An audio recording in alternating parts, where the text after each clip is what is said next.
លិចទៀតហើយបងប្អូនលិចគ្មានស្រាកស្រាន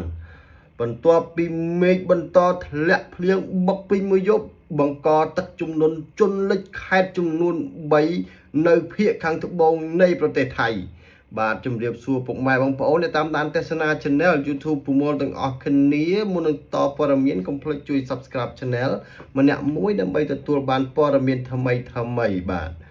បន្ទាប់ពីមេឃបន្តធ្លាក់ភ្លៀងពេញមួយយប់បង្កឲ្យទឹកជំនន់លិចខេត្តចំនួន3នៅភាគខាងត្បូងនៃប្រទេសថៃអាជ្ញាធរគ្រប់គ្រងគ្រោះមហន្តរាយហៅកាត់ថា DDPM ចេញសេចក្តីព្រមានទាន់ពេលនិងបញ្ជាឲ្យយាមល្បាតតំបន់ប្រឈម24ម៉ោងភ្នាក់ងារសារព័ត៌មានជាតិគិតត្រឹមថ្ងៃទី11ខែមិថុនាឆ្នាំ2026នេះនាយកដ្ឋានបង្ការនិងកាត់បន្ថយគ្រោះមហន្តរាយនៃប្រទេសថៃហៅកាត់ថា DDPM ឬអផបានចេញសេចក្តីរាយការណ៍បន្ទាន់ស្តីពីស្ថានភាពគ្រោះទឹកជំនន់បន្ទាប់ពីមានភ្លៀងធ្លាក់យ៉ាងគំហុកគ្មានស្រាកស្រានកាលពីយប់មិញបានបណ្ដាលឲ្យទឹកជំនន់ហូរហៀរច្រាងបោកបក់ចូលលិចលំនៅឋានរបស់ប្រជាពលរដ្ឋក្នុងខេត្តចំនួន3រួមមានខេត្តក្រប៊ីខេត្តភាំងងារនិងខេត្តត្រាំងភ្លាមនោះដែរអគ្គនាយកដ្ឋាន DDPM បានបញ្ជាទៅកាន់ការិយាល័យខេត្តនិងមជ្ឈមណ្ឌលសង្គ្រោះប្រចាំតំបន់ទាំងអស់ឲ្យតាមដានស្ថានភាពយ៉ាងយកចិត្តទុកដាក់យ៉ាងខិតខំព្រមទាំងដាក់ចេញនៅការ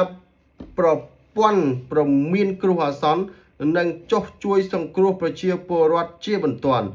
លោកធីភើកខាត់ឆាម៉ាត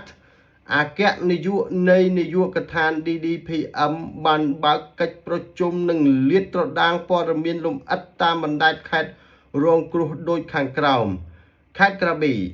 ទឹកជំនន់ទឹកភ្លៀងលាយឡំទៅនឹងទឹកជំនន់រលកសមុទ្របោកបក់តំបន់រងគ្រោះទឹកបានហូរហៀរច្រាងចូលទៅក្នុងតំបន់ក្នុងឃុំខៃយ៉ៃឃុំអូលឹកឃុំអូលឹកតៃ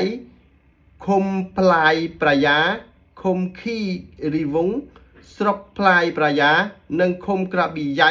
ក្នុងស្រុកមឿងក្រប៊ីសកម្មភាពសង្គ្រោះអាជ្ញាធរមូលដ្ឋានបានសហការគ្នាសម្រុករុញទឹកចេញនិងបានជំលះប្រជាជនរបស់ខ្លួនទៅកាន់មជ្ឈមណ្ឌលភៀសសឹកខ្លួនបណ្ដោះអាសន្នចំនួន2កន្លែងគឺសាលារៀនក្រុងទី1ហៅថាសត្ថាប័ន School និងវិហារអ៊ីស្លាមមូស្លីមភូមិផ្សារចាស់តាឡាត់កៅស្ថិតក្នុងឃុំក្រប៊ីយ៉ៃបច្ចុប្បន្នភាពនៅស្រុកអូលឹកនិងស្រុកផ្លាយប្រយ៉ាស្ថិតក្នុងភាពបានស្រាកចុះធម្មតាវិញហើយប៉ុន្តែនៅឃុំក្រប៊ីយ៉ៃស្រុកមឿងនៅតែមានទឹកជន់លិចនៅឡើយដោយសាររងសម្ពាធបាតុភូតទឹកសមុទ្រឡើងខ្ពស់ជំរុញបន្ថែមខេត្តភាំងងារ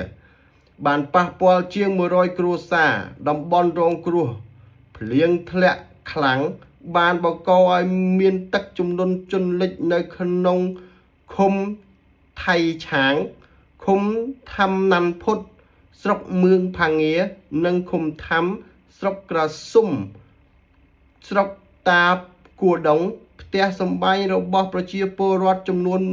103គ្រួសារត្រូវរងផលប៉ះពាល់ដោយផ្ទាល់សកម្មភាពសង្គ្រោះកងកម្លាំងសង្គ្រោះបានជួយបូមរំដោះទឹកនិងជំលះ